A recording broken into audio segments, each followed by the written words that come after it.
It's the Two Strange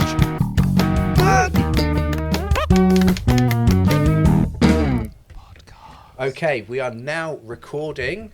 This is the first episode in the brand spanking new podcast, Two Strange Men. Ooh. So my name's Carl. I am a strange man, as you can probably understand. If you get to know me more, that'll only become more apparent. And with me, co-hosting is... I'm Tom, and I think I'm a stranger man.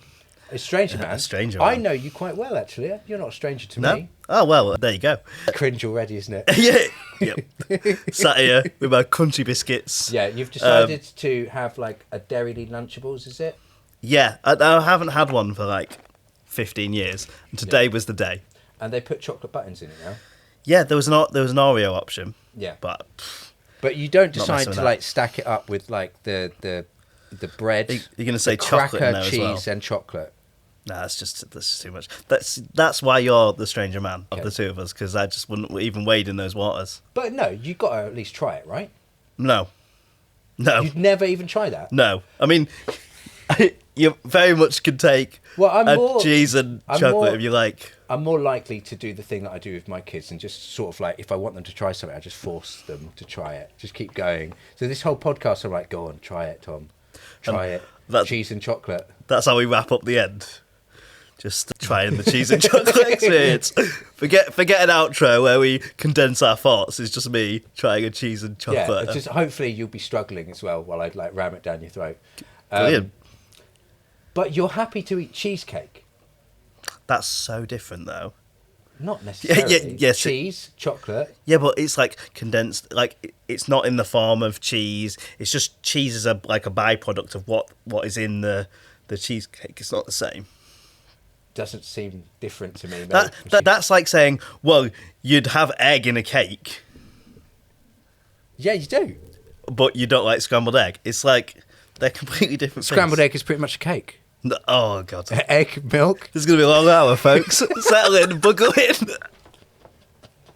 That's what you'd call like a Mark Maron open right there. Yeah, Yeah. we've done it. Good stuff. Okay, so today we're going to be reviewing the first film that we wanted to, essentially. This is a film podcast, okay? So this is where we have an opportunity to talk about a number of films, but the only theme that we have at this stage is strange, Yeah. okay? Whether that's just a weird film, something that fits along the themes, more esoteric themes that we have, and also, you know, we will potentially have some other episodes where we're just talking about some of these strange concepts that we, you know, will research and then present to you in a discussion form.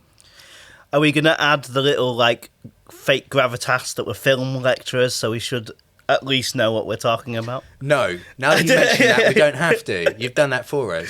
Perfect. But no, essentially what Tom's talking about is the fact that we're both film studies lecturers, and so that's why this is the main theme around which we are discussing strange issues. Yeah? So, you know, we both have taught at university level film studies. Yeah?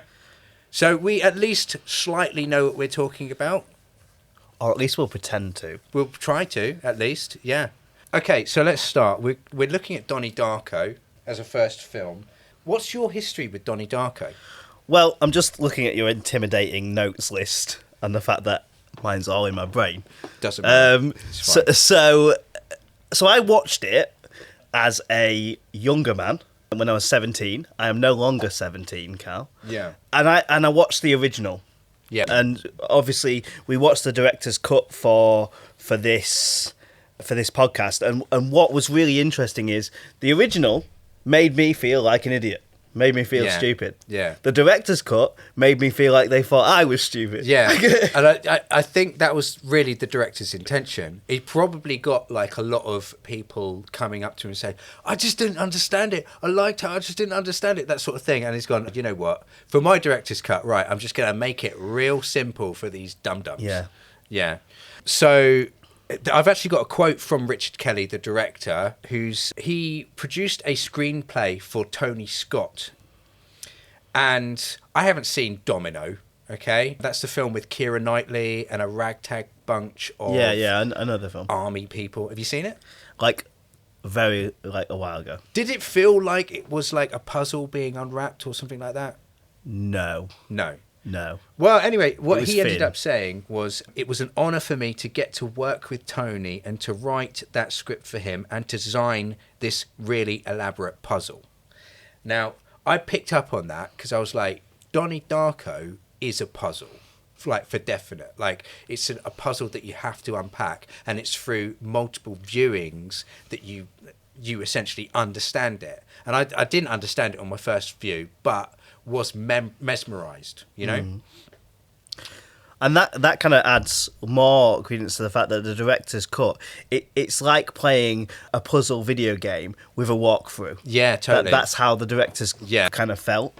Yeah, and it really, to be honest with you, it's a shame because with me as well, like my history is essentially that this film, for me, unlocked an appreciation for film. It might not necessarily have been the first film that really did that, but, you know, as a teenager, I was going through an awful lot of like changes myself. I'm not talking body changing. I'm not going to be talking about puberty. I'm talking about, you know, like being able to wrap my head around like lofty concepts like, is there a God? You know, for other teenagers and stuff like that, particularly these days, you don't really have those issues and stuff. But like being a Jehovah's Witness and then sort of leaving that religion and getting into things like films and stuff like that, it became like a big talking point for me and always stayed with me. And then Donnie Darko had this opportunity where you had this character who was, you know, I bring you to the scene where he's speaking with Noah Weil, the science teacher, and they're having that debate about God and stuff, and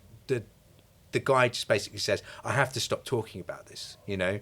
For me it had that element as well, you know. Like Donnie throughout the film had just these moments of like eureka, or that strange feeling that you get where everything becomes clear, you know, in your mind, but it's not really. You just have that feeling, that euphoric feeling, you know.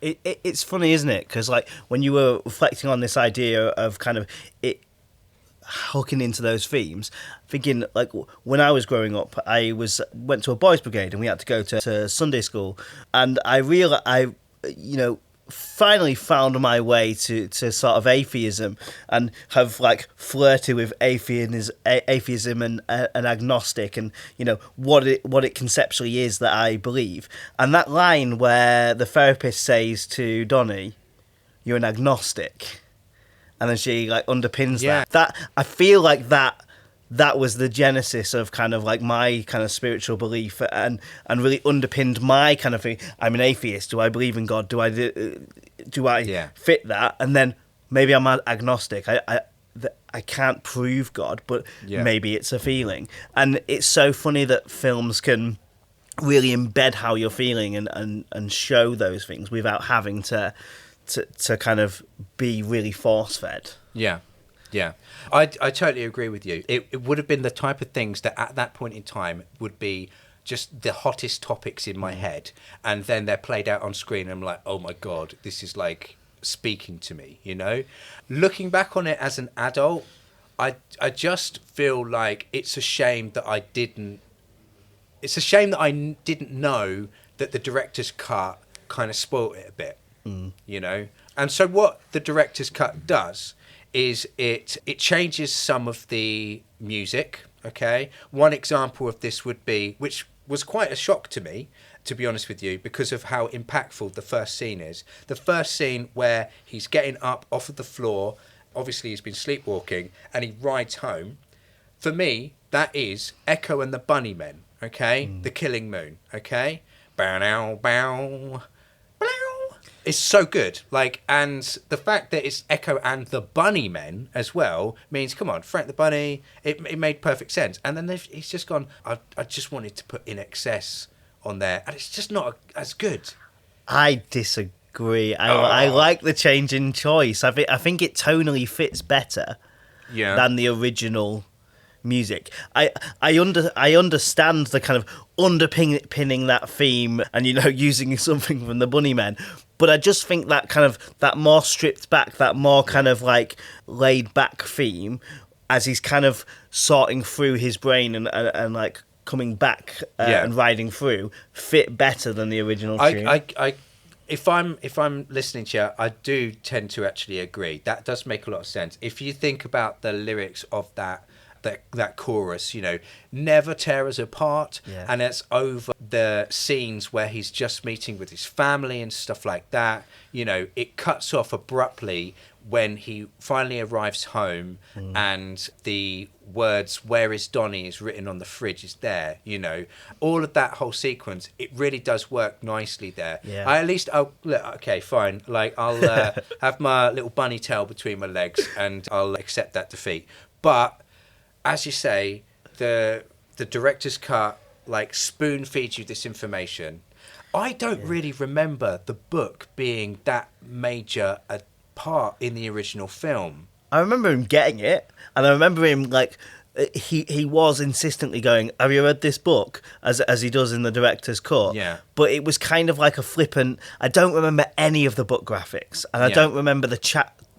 I could be wrong, but I don't remember the chapter sequences like that either. Yeah. And the references to, like, you know, the living dead, the manipulated dead and all, I don't really remember that being a thing that conceptually ties stuff together either. I have to say, I found it interesting to have that recap.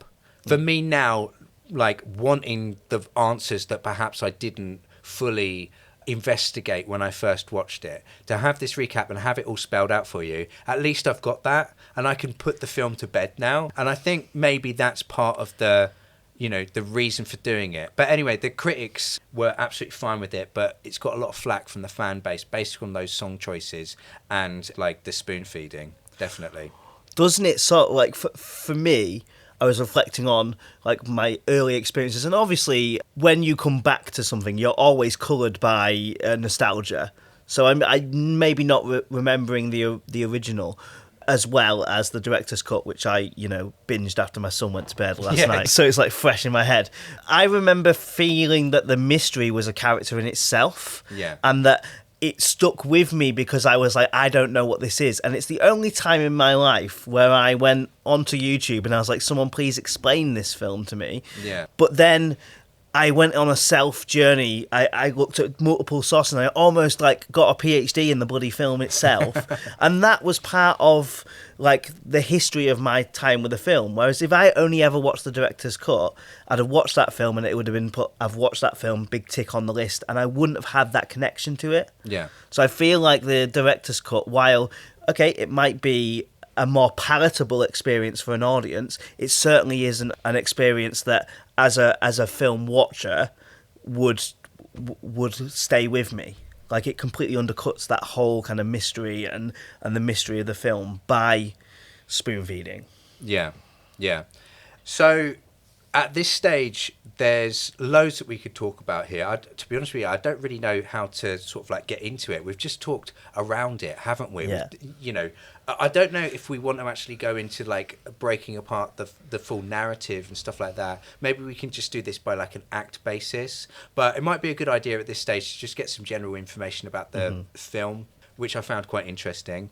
Now, if you look online, it gets talked about as like one of the most influential independent films ever made. It's one of those independent films, though, that isn't, I don't feel like it feels truly independent just because of the star power that's in there. Absolutely. It had a lot of people in there that are potentially getting like a second chance. It's like they're hitting their renaissance, you know, like we've got the McConaughey renaissance sort of thing where they're trying different things. You know, you've got Drew Barrymore in there. And we can't move on without mentioning the fact that Seth Rogen is just randomly in the film. Yeah, there's other people as well. Seth Rogen literally has like one or two lines in the entire thing. It's a real interesting sort of thing. And he must have been coming off of Freaks and Geeks at that point in time. But yeah, there's the obvious ones. Obviously, there's Jake Gyllenhaal and there's Maggie Gyllenhaal, his sister, as well. They've both had great careers. Jake Gyllenhaal, obviously, I mean, maybe it's not obvious, but he's got a bigger career than his sister, at least, hasn't he? You know, but she's still a recognisable face. Yeah, absolutely, Like, absolutely. And they're both so young here as well. This is I think this is a debut for Jake. Really, he did some smaller features before, didn't he?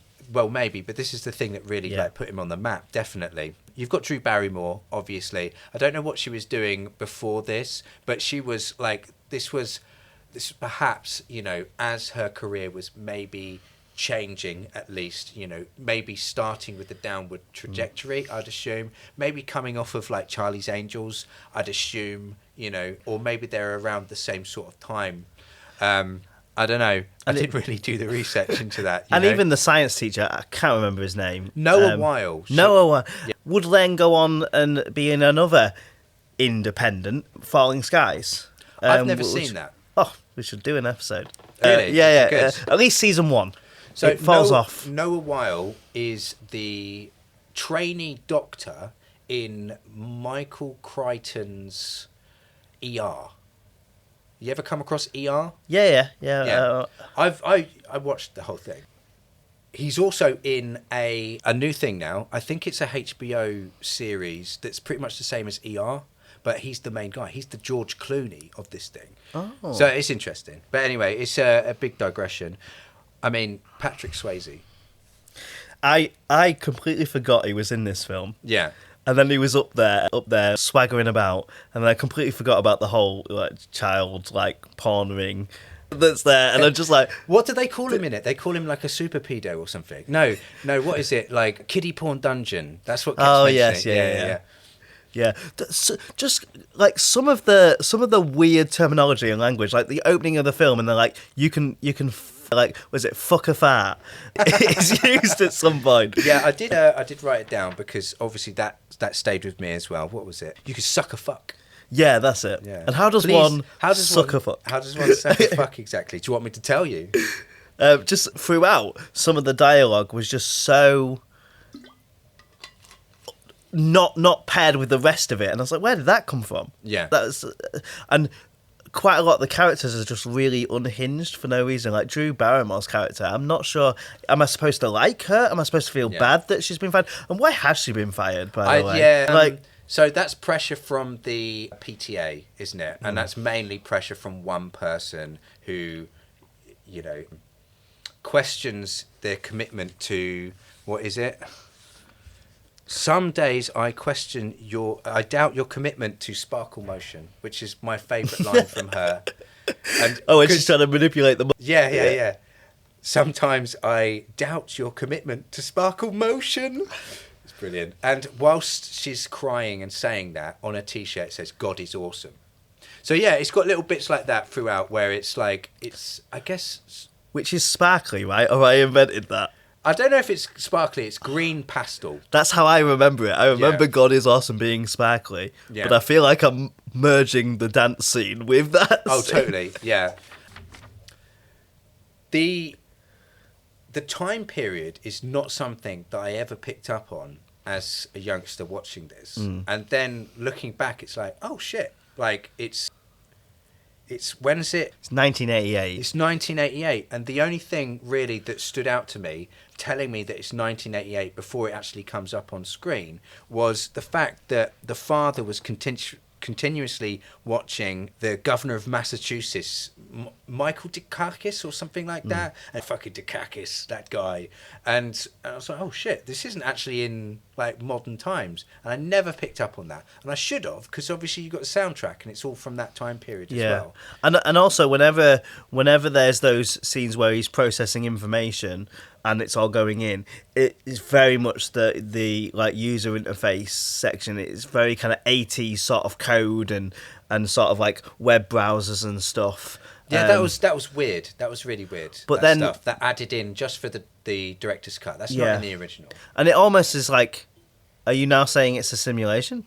Yeah, it's weird. I don't like the digital stuff that they were adding in there. It was like, what was that about? It's over the top of like what you see through that water tunnel that comes out through people's chests. That's the idea, isn't it? And sometimes a really beautiful shot of his eye is then covered with all of this like extra stuff. And if it's 88, some of it felt very 90s, like you know, I grew up in the 90s. I remembered that kind of really blocky UI. They certainly weren't having that in the 80s. Yeah. So, like, you've got the political segment where they're current events, and then in the director's cut, it's like all this 90s kind of digital technology, and you're like, what are you trying to say? I think one of the flaws for the film, to a certain extent, would have been the mise en scène, like the set design and stuff like that. I don't know if it's like a major concern for people to actually set it in 1988, but I really love when things do it well.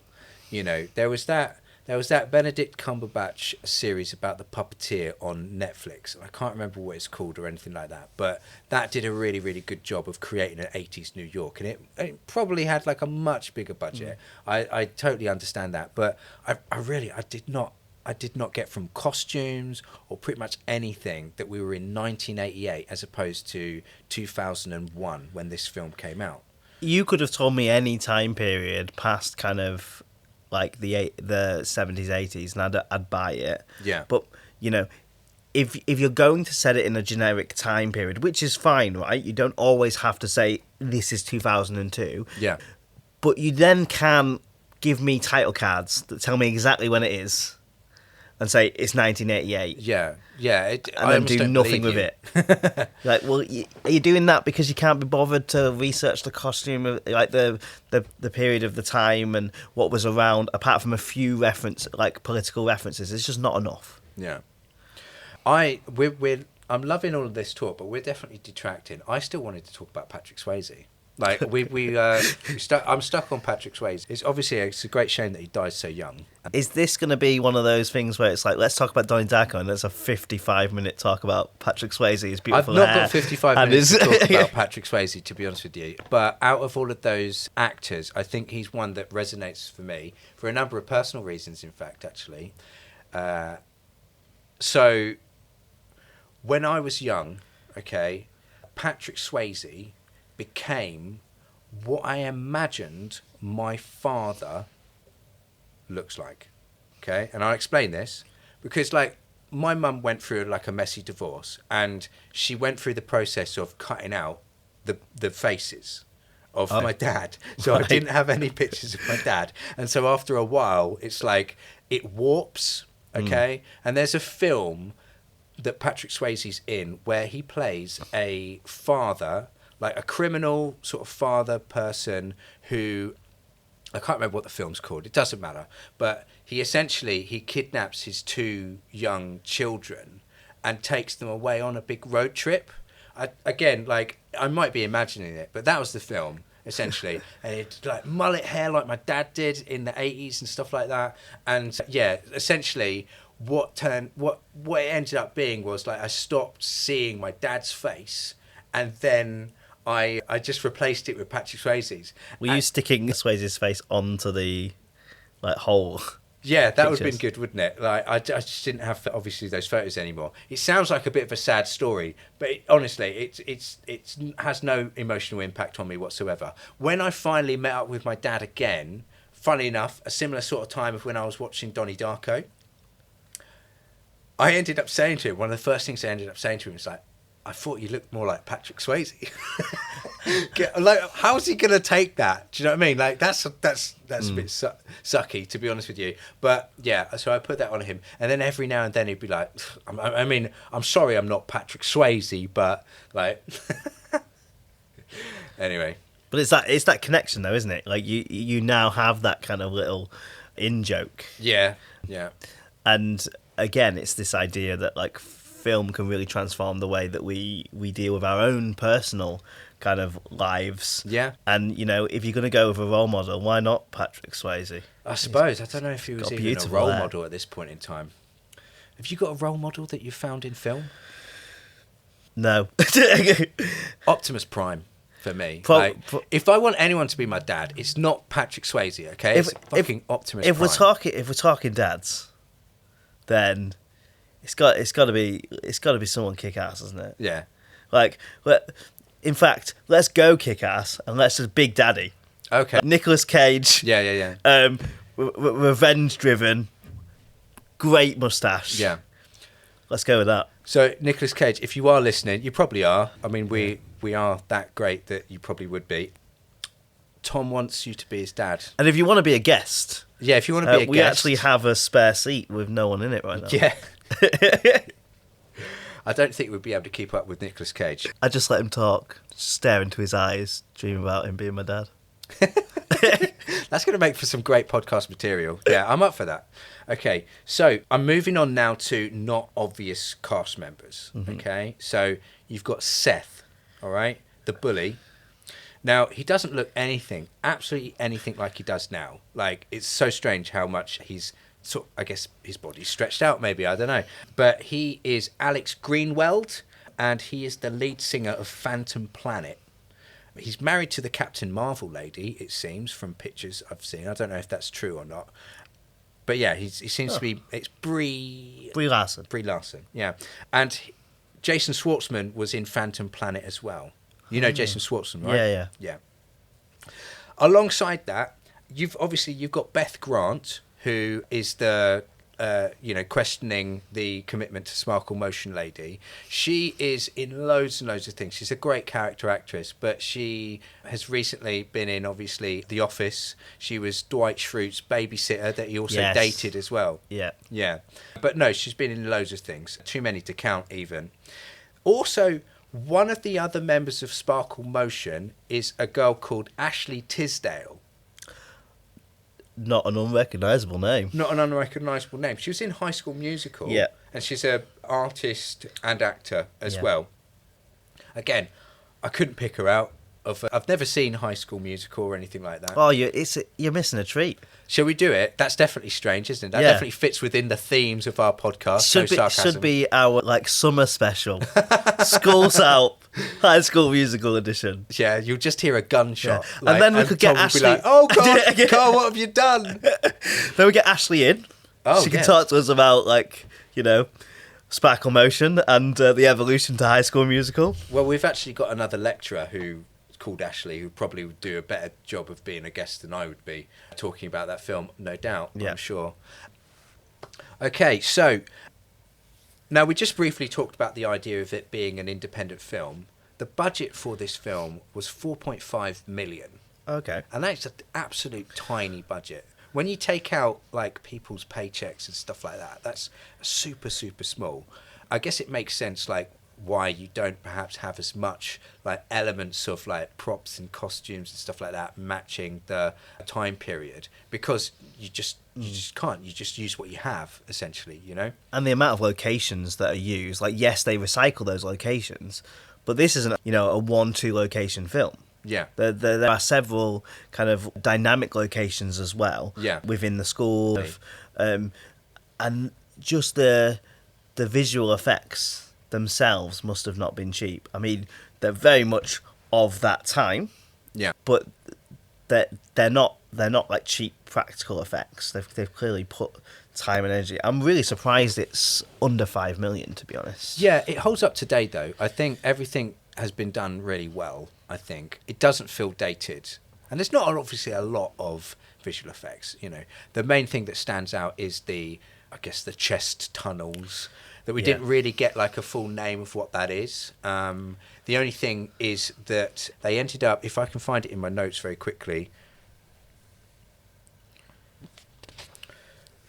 I mean, it kind of felt thematic though, because the sort of force field in between Frank and him on certain scenes had that same kind of see-through element. Yeah. So it kind of felt thematic in that way. They tried to put this into the book notes that they showed on screen. So essentially what I'd written down in my notes was water is a barrier element of time portals. I mean, other than that, there's no really actual connection to what you end up seeing. But essentially it's it's manifested destiny, isn't it? Yeah. That's probably not the right word. Well, manifest destiny is American political thing. But it's where your destiny. It's their trajectory and where their course is, where they have been before, because he's simultaneously seeing loads of different, in the tangent universe, in the original universe, he would have that would have already been experienced, right? And in the tangent universe, he's kind of a little bit backwards to that. Okay. Yeah. At least that's what I kind of got from it. That's why he could conceptually see where they're going, because he would have experienced it in the like they would have experienced all that within the primary universe. Yes. And the tangent universe is an echo of the primary universe. Yes. So yeah, I mean, it's like these parallel universes, like being so close together that there is some like connection to them that you could essentially see as a protagonist in a film, you know? So yeah, I definitely agree with that. The film made just about, in total, about 17 million in profit, but there's a big reason why it didn't do so well. It's not considered a flop at all, but it's essentially, it's the plain themes and it coming out in 2001. It's 9/11, yeah? And it's so weird how there was actually quite a few things like that. I can't remember a lot of them off the top of my head, but just things cancelled, things that didn't do so well because 9/11, it involved planes and that sort of thing, yeah? One thing that comes to mind would be the Forrest Gump sequel. The reason why we didn't ever have a Forrest Gump sequel was because of the 9/11 attachments to it. I couldn't tell you what they were, but that's one of the things that ended up happening, you know? So it was released in cinemas, but then it was quickly removed once 9/11 occurred. But interesting that it had a limited run and it still did quite well. Yeah. I mean, I think it's more from a cultural standpoint it did well, you know. It's got like an amazing sort of critical review rather than like a budget thing. But I mean, like, to be honest with you, I mean, in reality, like, how do we gauge when something's done well? Obviously, it's made money, and it's meant that, say, the directors and people like primary making this have successful careers on the back of it. I think Richard Kelly's like an interesting one because he's made this film straight out of film school. He shopped it around, obviously, and then like refused to do it unless he directed it. You know, much like, you know, you've got like Sylvester Stallone with Rocky, and he's like refusing to let it out of his hands unless it's, you know, him acting in it. Yeah. Part of the reason why you've got this cast is because you've got these cast actually putting their money into it as well. Yeah. So I believe it's something related to Drew Barrymore and perhaps a production company, I think I read. Sorry about having such loose information on there. My main notes were literally just watching the bloody film, to be honest with you. But yeah, that's meant essentially that he's got more creative control with that, and it's been able to stay independent, etc. And it would explain why you've got these cast in there. So yeah, one thing I did note at the start is the main production company, whoever's backing it, whether this is Drew Barrymore or not, I don't quite know, but it's a Gaylord film company. So it's just odd thing for me to see straight away. And I know that's someone's name, and I know I'm really immature, etc. But it's a Gaylord film company. Great start. This is the beauty of film, right? I completely went right over my head. And that's clearly sat on you. But that's me going, I've got to write notes on everything here because I'm going to cover everything. Ooh, Gaylord Film Company. I'm going to mention that now. But yeah. But there's little things that when you do sit down and you actually look at a film with a lot of depth and you're pausing it every now and then, trying to pick up elements of mise-en-scène and foreshadowing and other such things like that, it's a great experience, to be honest with you. But then some more obvious things come out to you as well. So Donnie Darko, okay, his name's Donald, not Donnie. His name's Donald. Everyone calls him Donnie, apart from the headmaster of the school, who at one point in time calls him Donald Darko. Donald Duck. Like, we should have had an episode of DuckTales or something like that, which is just like one of these ducks like going through like this thing. He is Darkwing Duck. He's Darkwing Duck. In an alternative universe, he's Darkwing Duck. Darkwing Duck had powers, right? He had fire and water powers and whatever. Yeah. Whatever else Donnie Darko is like going around town. Yeah, it could work. I just see like the same film being played out, but just as with Donald Duck in that position. You know, there was that period of time with like Disney things in the 90s where they decided that all of the Disney characters were just going to grow up and have awkward teenage years. Oh yes, yeah. So like you could fit that in there, and it would just be like, What are you trying to do, Frank? Sat the That's my best impression. in therapy with like the bunny or something. Yeah. Oh no, that's a completely different IP, isn't it? Oh, crossover. I don't mind. Throw Looney Tunes in there, why not?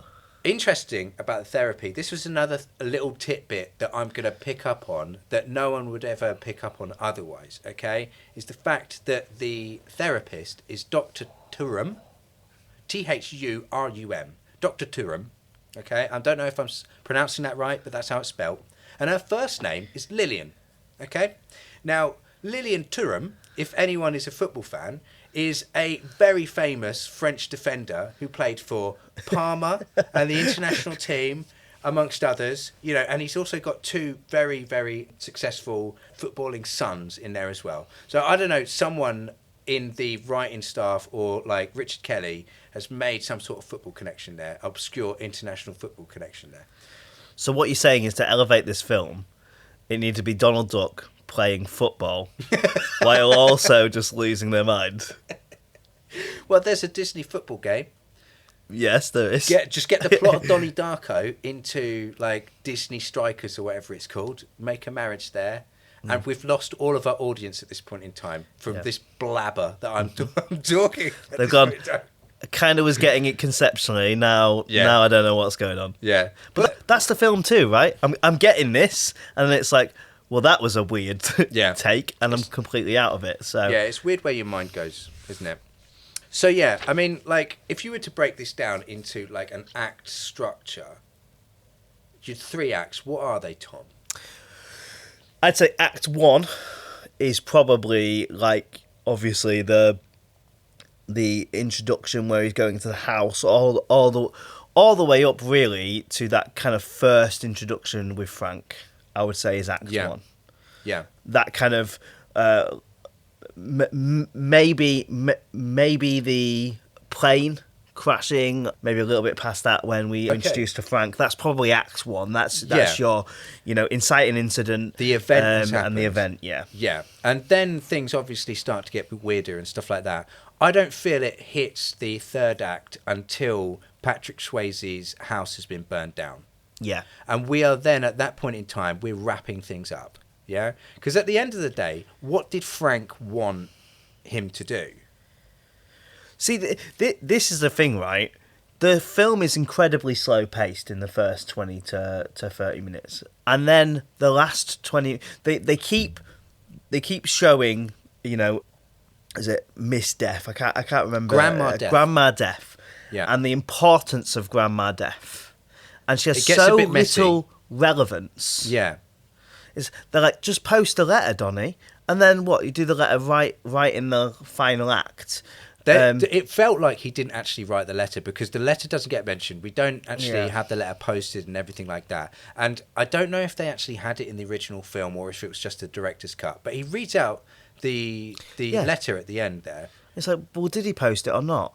Because all she seemed to do was talk to him twice. Yeah, and he has this entire book, and I feel like they do a kind of like get out of jail free card by saying, I've got these questions, but I don't want them answered, so that's why I've not. And I'm just like, that's not a good excuse, is it? Stop telling me how important this character is and then avoiding it. Yeah, because you don't want to offer the context. You would think that Grandma Death would at some point in time come to her senses or something like that and provide some exposition. Yeah. To provide some sort of like confrontation with the character. But yeah, there seemed to be, I might have missed something, but there seemed to be quite a lot of like intricate relationships with different characters and stuff like that. So for example, Frank the Bunny is Maggie Gyllenhaal's boyfriend. Yeah. Okay? And throughout the film, he's briefly mentioned. She's on the phone talking to him in one of the first scenes. Now, he is the son of the Frank that his father mentions had a similar situation happen to him where he almost lost his life. He mentioned this right at the start of Act 2 we've established, where they're sitting in bed and he's talking about this Frank guy. He says quite a lot about him in that scene. But yeah, I think after that point in time, we're then like introduced to our own Frank and stuff like that. And we might have had, I might have missed it, but there might have been a connection, a more of a connection with Grandma Death in that regard. Like, but essentially at the end of the day, you've got this director's cut that gives us all of these sort of connections that almost feel like roles in a story. You know, there's the protagonist, there's the antagonist, you know, and you have the receiver, and you have other such things like that. And it goes into detail, and it mentions things like the receiver will often have like an object like given to them. Yeah. And for this one, what was that object? It was the gun, right? Yes. It was the gun. It could have been like... Because there's explanations in one that says it's usually metallic and it's usually like ancient in some way, shape, or form. Yeah, they're making it super easy for us. And this is why I was a bit like, you're kind of treating me like an idiot now. But also, it's too much information. Yeah. Like, you're going into too much detail there. I don't need that much. And it's not subtle anymore. And the reason why Donnie Darko was so good was because it was not subtle, you know? Yeah. Oh, sorry, it was subtle. And you had to, like, break the Enigma code, you know? And that's what made it good. This is a shame. But still, you know, we've still got the original film in there of what we're watching. So it doesn't matter too much. I don't want to complain. I think it's okay to be critical, but also enjoy it still, right? Because totally. Although I felt like it was a dumbed down version, it still had those elements that I won't say made me smile, because it's not like a happy comedy film, but that kind of resonated with me to begin with. Yeah. And Jake Gyllenhaal's performance is amazing. It is. He kind of scarily reminded me of some of our students, to be honest with you. Like, particularly how they can be, you know, on their first year of their studies, they can be like so excited for film and stuff like that. They have a summer off, you know. They get that little smirk that Donnie had. And yeah. Like, oh god, here we go. That smirk of like, are you going to shoot up the building now? Yeah. Please be normal. You know, I don't know what's happened to them over the summer period. They might have either had some sort of, death-defying event in their life that's made a tangent universe, or they've just discovered weed. I don't know. One of those. Probably both. Yeah. But, you know, it's a relatable performance. I related to it as a child, like playing with toys, and then then soon like smoking and stuff. No, it's like, but like, oh, I see bunnies too. Yeah. But as a teenager, you know, he was one of those sort of like teenage icons, I guess. But there's other performances that really stand out for me. Patrick Swayze's is a good performance. Okay. The main reason for that, I would say, is because he is cringeworthy and he's awkward, but he's able to, I guess, toe that line that also makes it believable that all of those soccer mums are kind of thirsting for him. Yeah. You know, and it's an interesting sort of portrayal in total. I liked the portrait they had of him, and it was like really exaggerated and well, like he was cartoonish, dressed, wasn't it? He was pretty much dressed like that version of my dad that I remember, and which was really weird because it was like on fire as well. Like sort of like mixed things going on as you sort of look at that. But it's an interesting piece. It's like, was that made for the production, or did Patrick bring that? Do you know what I mean? Because like it's quite possible that he had that sort of like. Maybe beforehand, I don't know. Yeah, you know, I like to think that was made for the production, and it's not his 80s ego. That was what 4.2 million of the budget went. Just this amazing kind of caricature of Patrick Swayze in an oil painting. Yeah. I mean, it's possible. When it comes to, like, I love to look at films and consider production design, and like one of the subtle elements of production design can be the way in which it gets connected to the story and gives us elements of, say, foreshadowing. Yeah. And so what I mean by that is like giving us the breadcrumbs, either visually through dialogue or something like that, that then has a payoff later on. So, you know, you got an example of foreshadowing? So like Chekhov's gun, for example. Yeah. If we're talking about this idea that, you know, show something and it has to be relevant in Act 2 or 3. Yeah. And the payoffs mostly in Donnie Darko, it is kind of, what happens in the therapy, and when he's explaining what's happening, it kind of then starts to evolve. Like, I think I need to do this. Yeah. I think this is, and then that's kind of, it's almost like his own kind of like water bubble. He's kind of telling this is what's going to happen, and he's kind of putting forward his own trajectory. We get right at the end where he is about to be squashed. We get some scenes in his bedroom that match up with the original scenes where he's telling his mum to fuck off, etc., or something like that. He calls her a dumb bitch or something like that. Yeah, because she goes in and goes, he just called me a bitch. Yeah. Which is a scene I love, because she's just there, po-faced, like, not knowing how to process it, and the dad's just like, yeah, I'm off to bed. Yeah, exactly. So I don't...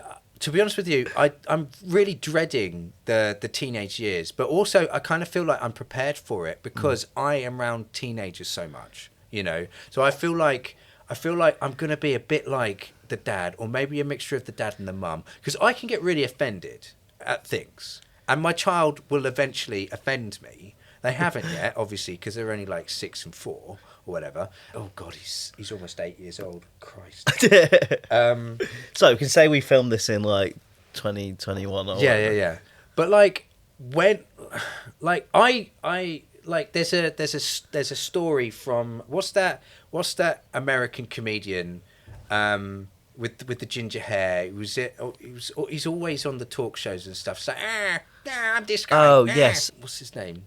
You know the one. Yeah. But anyway, he's got a story about when he was at a table at home, and he always has these stories. And he said, "This is just what you did back then." It's that sort of story.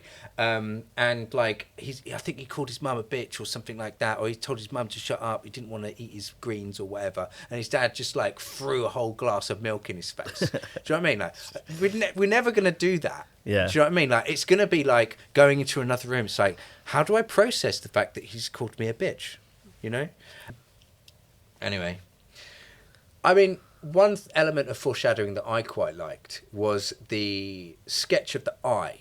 Do you remember this? Yes. The sketch of the eye in the bedroom came back at the end, and I don't remember whether or not, like, I don't think it was there before, but in the original, which is the original universe, the eye did not have a death skull in it.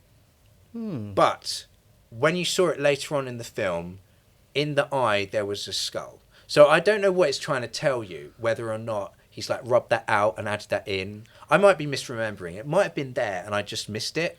But I paused on his bedroom because I thought that would be able to tell us about him.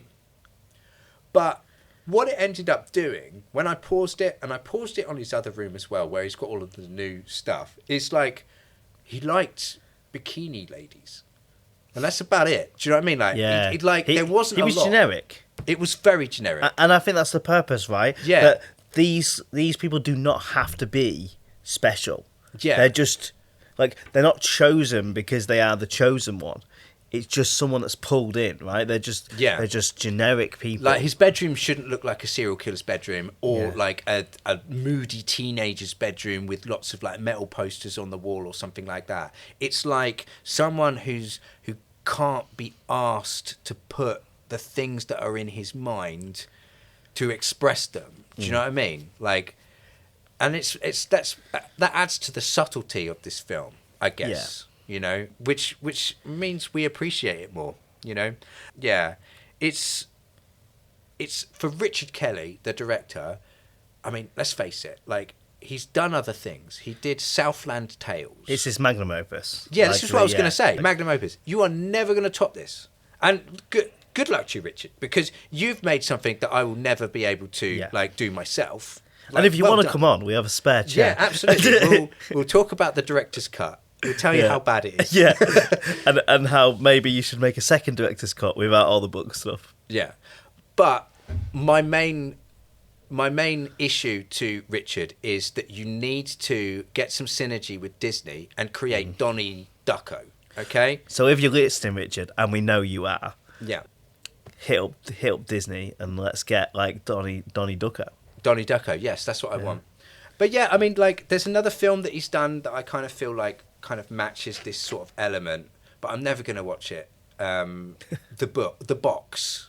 Oh, okay. Yeah, I don't know anything much about it, to be honest with you. I think if you look in the box, you die. I don't know. Honestly, it's got Cameron Diaz in it, and no offense to Cameron Diaz, I'm just not interested. She's not someone that sells that kind of narrative. Yeah, to me. exactly. She's not the type of person, unless it's like an ironic sort of like role that's perhaps more like the Beth Grant role in Donnie Darko. I don't really want to see like Cameron Diaz in it. Do you know what I mean? Like, because she's just too squeaky clean, cookie cutter sort of thing. Yeah. You know? Yeah, I would have cast someone else, I guess. But I've not seen the film. I don't know anything about it. Maybe It's that's just, a future episode in the making. yeah, maybe. It just felt like a bit of a turn-off for that. But yeah, he's more prolific in his production of film, as producing films rather than writing them, or at least directing them. He does do a lot of writing as well. So yeah, he's more of one of these people that's behind the scenes. But I appreciate the fact that he was able to produce this amazing magnum opus film straight out of a film school, you know? And it shows you don't always have to have 20 to 30 years experience to make your great film. You just need an idea and some follow through. And some bloody luck. You know, Yeah. he needs to be obviously in that position where he's coming out of film school and he's able to make contact with, like, you know, film producers and stuff like that, and get this film like financed by all of these big actors and stuff. He's probably been doing a lot of legwork and stuff like that. Yeah. Unfortunately, there's going to be a lot of people that will never have that opportunity but have some great ideas, which is a shame. It certainly is. Are we ending on that sour note? I'm going to just sit here and cry. Or are we ending on cheese, chocolate, and Oh, cracker? yeah, okay, all right, let's do this. So- Now, what I want you to do is I want you to construct a cheesecake, okay? So that is the biscuit base. So you're saying that this is essentially the same thing as a cheesecake? Yes. So this nasty-ass little cracker, the processed cheese... Excuse me, racist. Nasty ass cracker. Okay, so a biscuit base, Right, yeah. cheese filling, chocolate topping, and Okay. that is a cheesecake. Have you got one for me? Yes, I do. Okay, let's do this. This is- This is a food review now. So is this a budget Dairy Lee's Lunchables, or is this the Well, real thing? this is the real thing, but it was 70p reduced at Morrison's. So thank you, Morrison's, for Yeah, thanks. for I'll have sponsoring that, this yeah. video. Okay, all right. You first. Oh, Come on, man. They can't see your reaction. You got to give reaction. well, my face looks like a vortex. I feel like That was an instant reaction from you. So what you're saying is I'm not even processing it. Yeah. You're saying that it'll taste like a cheesecake once it's all in my mouth. You've got to mix it all up, haven't you? Oh, this is so bad. Okay, I'm going in. I feel sick. Now, see, I don't understand this because I like cheese and I like chocolate. And I guess I like the biscuit. You know, it gives that nice sort of foundational backing. And I have absolutely no problem with this, Tom. So I don't know where you're coming from. It's just bad. Okay, all right. Look, if you feel this way, then some of the films that I will end up putting on this podcast, you are going to not like, okay? Because there'll be B movies, all right? They'll be like, well, I like this. I like this about it. Put them together, it's a terrible film, but we're still going to talk about it. So you're going to offer me the film equivalent of crackers, cheese, and chocolate? Sometimes, yeah. We are going to be watching Sam Hell Goes to Frogtown. One of my favourite films, okay? It is not an amazing film. But what is the next film that we're going to watch? So next time we're going to watch Birdman, which I believe you haven't watched. No, I'm going in totally fresh. But I have had multiple viewings, and I think it's a great film, and it offers my love of theatre. So it's about a old school superhero actor who then transitions to theatre as their kind of career is going down the pan. And I love superheroes. I love theatre. I feel like we can offer a lot of contextual information there, as we both trained as actors, as young people. Young people, yeah. And it's a great film with a really interesting ending, and I would love to hear your thoughts. Okay, so it's very surreal, very meta as well. Let's go with that. Yeah. Let's go with that and see what you think. Okay then. Okay, so there's been 2 strange men. I hope you've enjoyed the podcast. Goodbye.